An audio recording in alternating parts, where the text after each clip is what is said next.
Constitution that says that the federal government is supposed to be a limited government.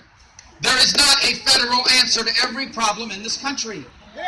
In fact, there is not a federal problem to most of the problems in this country.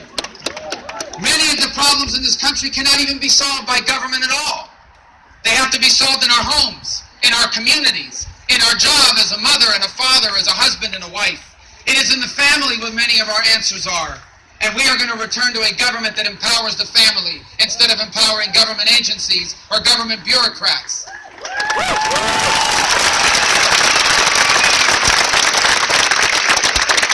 And if there is a government solution, it is likelier to be at the state and local level. That's why we don't need a Department of Education at the federal level, because we don't need a national school board.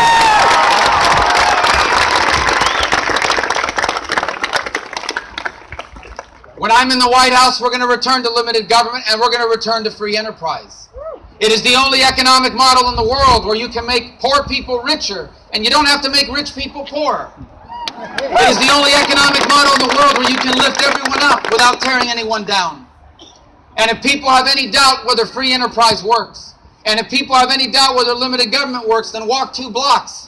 Because the reason why Nissan North America is headquartered here is not because you raised taxes, but because you lowered them.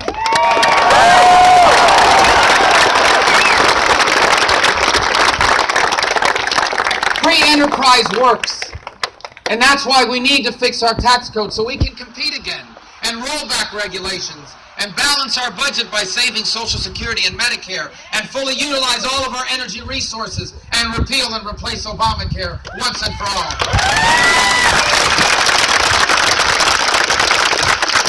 Limited government, free enterprise. The third thing we're going to do, we are going to once again keep this country safe. Today the world is a dangerous place. You have a lunatic in North Korea with nuclear weapons. He's a lunatic. People say, why do you call him that? Well, look, he is the son of a dictator, which means he's never been disappointed. He's never been told no. He's never been put in timeout. He's a lunatic, but he has nuclear weapons. The Chinese government steals our inventions. They hack into our computers. They're now practicing how to blow up our satellites. They're rebuilding their military. The largest military expansion in human history is what the Chinese government's doing now. And they're taking over the South China Sea, the most important shipping lane on the planet. Vladimir Putin is sowing instability in Europe and in the Middle East. Iran is going to get $100 million of sanctions relief because of Barack Obama's deal with the Ayatollah. And they're going to use that money to build up their military. They're going to use that money to one day buy or build a nuclear weapon. And radical Islamic terror, because that's what it is, radical Islamic terror is spreading. ISIS is the most dangerous radical Islamic group in history. They are not, as the president described them, just a bunch of guys on the back of a pickup truck with guns. It's a dangerous group that has affiliates in over a dozen countries, that burns people alive in cages, that takes little girls 8 and 9 years and 10 years of age and auctions them off as brides. And in the face of all of these threats, Barack Obama is gutting our military. Gutting our military.